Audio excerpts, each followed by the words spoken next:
Political Capital is brought to you by Uber Canada. Learn more at uber.com/UFCW Canada. CHEK Podcasts.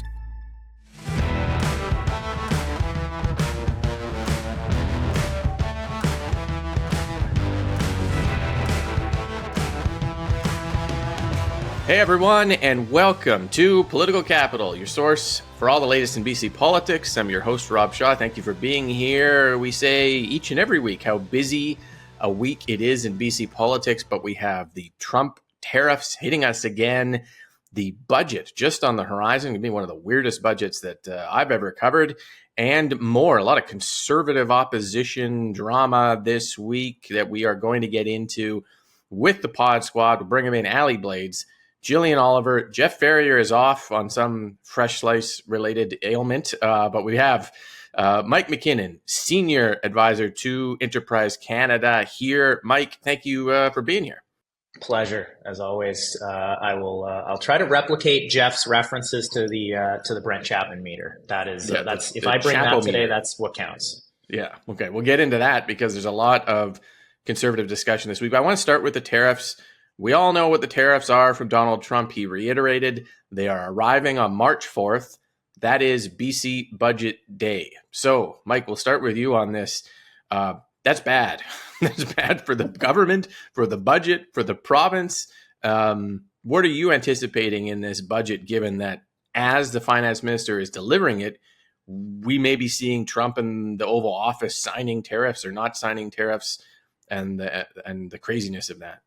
Yeah, how do you do this when there's so much uncertainty? Like, it's not like the budget documents are being written this weekend or anything too, right? Like, there was a long process. You always hear about the finance minister say sometime around like a week after a budget is tabled, that's when the work on the next one starts. And so it's a really difficult thing to do. I think we're going to have a budget day and a budget week that is completely overshadowed by the tariff discussion, because we might all leave that embargo on Tuesday and be working in an entirely different environment. And typically we spend a couple of weeks talking about what's in the budget. Day of, it's like, okay, here are the top line numbers. Government's in a deficit position or a surplus position. What are their spending priorities? What programs are being sunsetted? That sort of thing. And there's a good chance that a budget is tabled in the coming days, and then we don't really talk about it again, because the numbers and anything in it are such a moving target because of the uncertainty coming to us from the United States. So I think this one's going to be a lot more about what government's strategic direction is all about, and with respect to protecting the economy, diversifying to different markets, and being less reliant on the United States, and way less about any individual spending decision or any individual line item on the revenue or the expenditure side.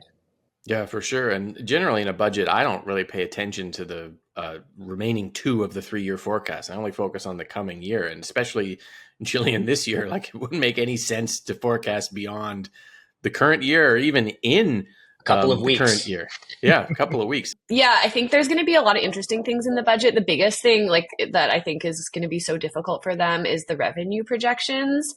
There's the tariffs that Trump is promising. There's the 25% for the whole economy, and then there's an additional steel and aluminum tariff that will affect BC as well. So, the government has kind of already talked about how it's trying to predict how this is going to impact the economy, but it's going to impact natural resource revenue. It's going to impact tax revenue from corporations who are going to have their revenue hit, and it's going to affect jobs, which also, people lose their jobs. That affects income tax revenue as well. So I would imagine that what we see is just going to be a best guess, and it's going to be kind of a very fluid thing where we get these fiscal updates that it's going to be changing.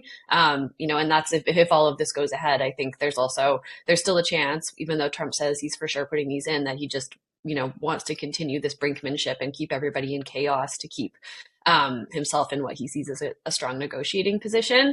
I don't expect a lot in the way of new programs, except for maybe on the capital side. because, government will be looking at ways that it can stimulate on that side with infrastructure, moving ahead with some of its big housing plans, which was a big promise from the election. And then, I would expect a huge contingency as well, just like we see with wildfires and just like we see with what we saw with COVID, because it's so unpredictable. They are going to try to give themselves as much wiggle room as they can to be nimble, because I think the chances are we're going to be in a constant state of flux for the whole year. The weird thing about it is we don't know what the federal and provincial response in the totality is going to be to the tariffs. Apparently there is one. It's called Team Canada, and BC has a role to play in it. So if Trump does do the tariffs while we're in the budget and we emerge from the budget and the prime minister announces sanctions and counter tariffs and BC has some sort of role in that in the form of energy or like something, Allie, the whole day just tilts off in a completely different direction. And as Mike pointed out, maybe we're not even talking about the budget anymore. We're talking about all these retaliatory moves in which BC is a part of.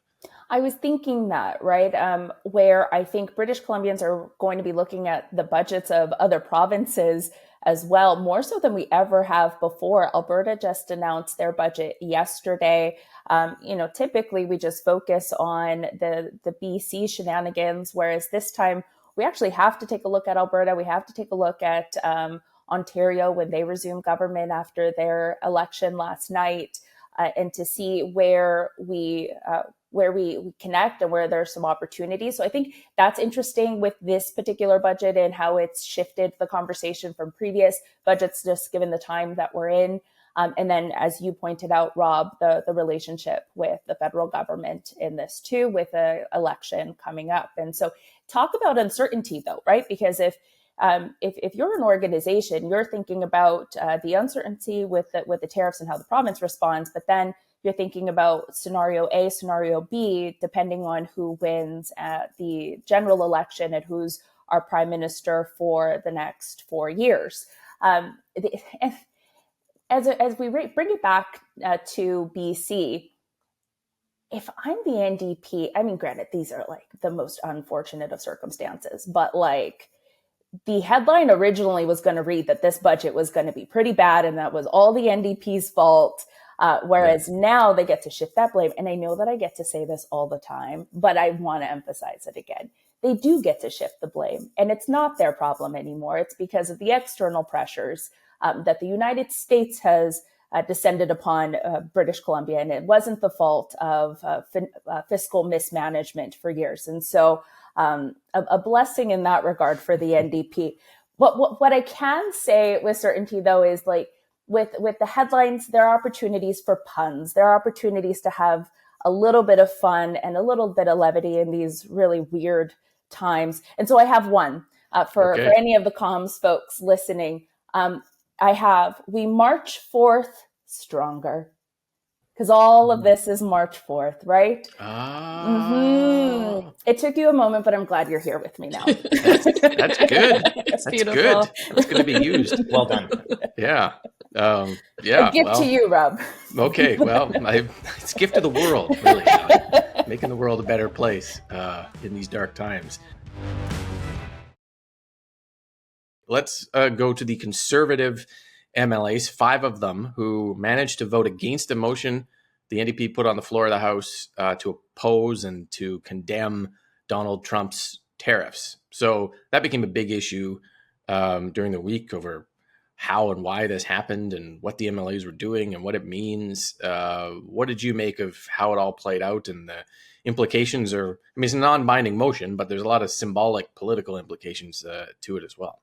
Yeah, I'm going to address an argument that I think the Conservatives were making themselves first, where they said this was, this was like an act of game playing. But Rob, you said it right, that it's pretty common for statements or motions to be put forward in the legislature to make a statement about something, and sometimes those are all in favor of eradicating bullying, although it sounds like we don't actually have all party consensus on that anymore, or something. Oftentimes it is something about something more serious, and both the government and opposition parties use this at different times to show the public that there is unity around something. And in this case, it was about unity behind a Team BC and a Team Canada approach to addressing the tariffs. I'm going to throw this maybe in a different direction and talk a little bit about free votes in the legislature, right, and what that means and how it relates to this, because the Conservatives have made it very clear that this is a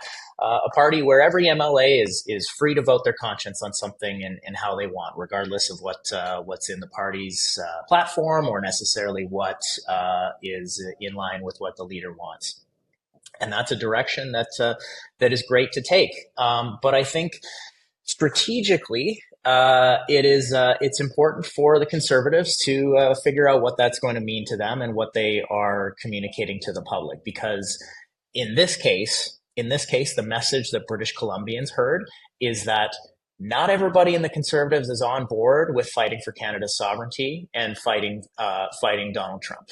And I think that's a dangerous message for the province when we need everyone on board with this fight to defend our economy and defend businesses, defend people's jobs and livelihoods.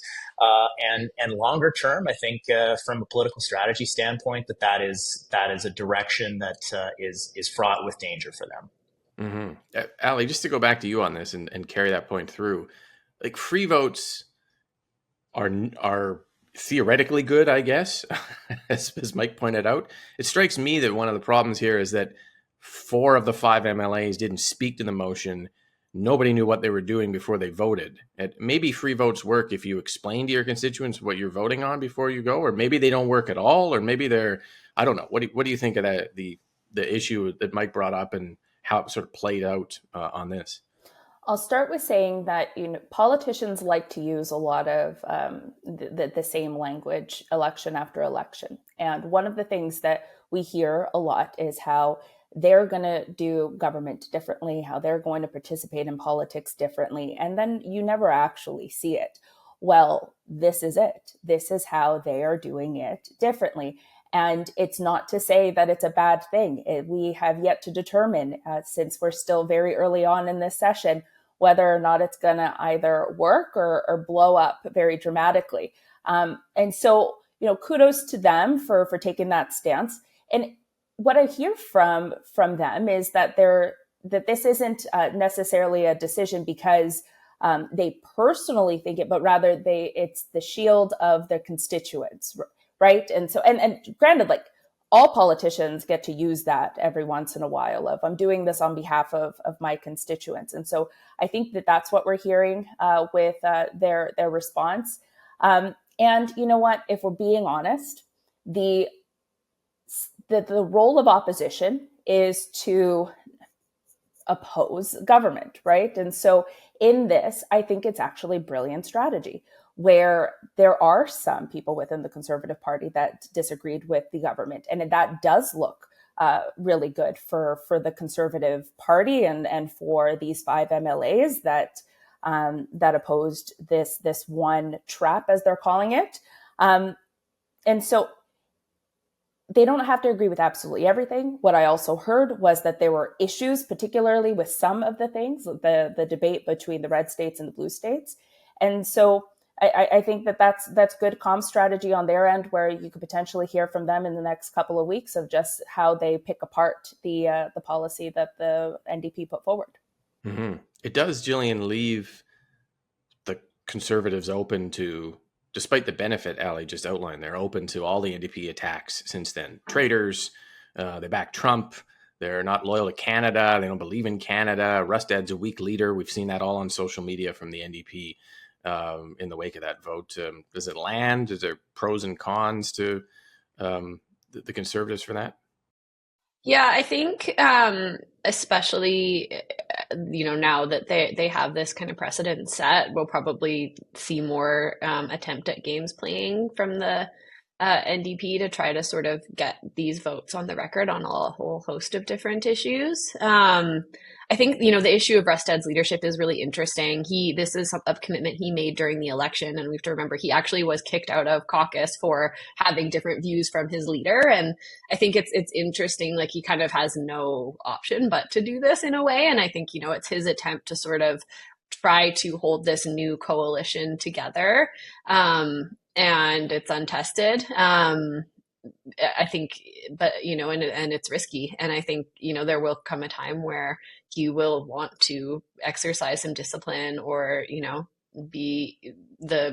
we're starting to see sort of divisions in caucus over some of the differing views. I think we're going to talk about, didn't come to a vote, but there was an MLA who posted about denialist kind of post about residential schools. That's caused a lot of controversy within caucus.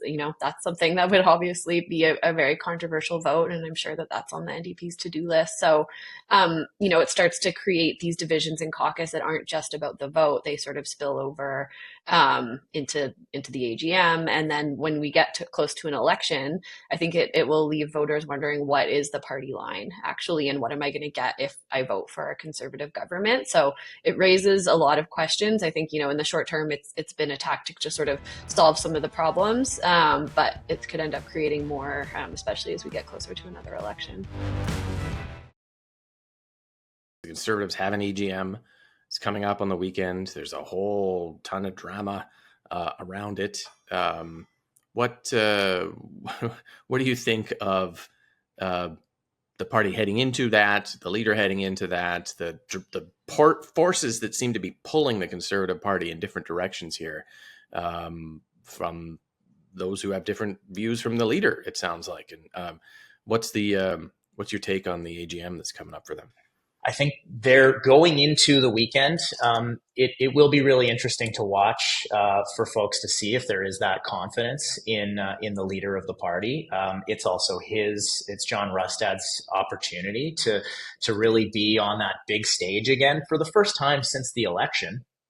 And to kind of chart his direction and chart it to party members. We saw more of that this week, where he is trying to signal that he's got party members' backs, and the interests of Conservatives and the people who really breathed life into this party and helped it grow over the past year, and kind of playing to some of those folks in the party who maybe don't think he is a strong enough leader, or speaking to issues that they're concerned about on the more cultural conservative end of things. We saw that this week with more election trutherism in the allegations that he's brought forward in Surrey Guildford.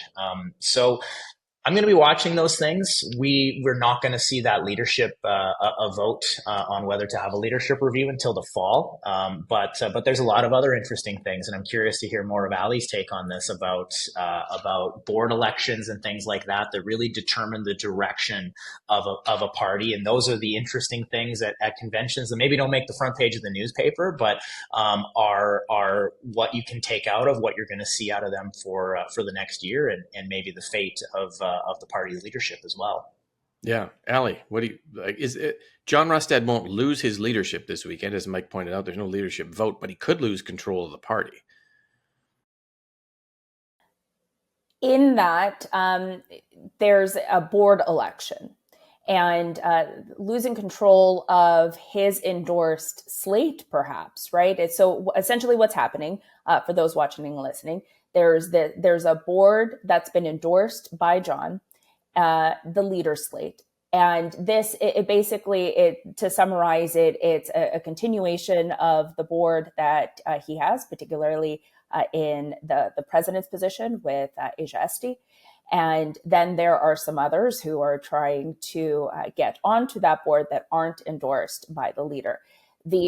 What Mike is saying is absolutely right. A lot of the decisions made this weekend will determine just the long-term vision of the organization. In that, is there going to be a change board which requires a bit of a transition period? Are we going to continue on steady with John's people, for example? And then the other emphasis is his big speech. He's back on the stage and will be explaining what went well, what went wrong with the election potentially, and then what the year looks like in how they're going to be an effective opposition.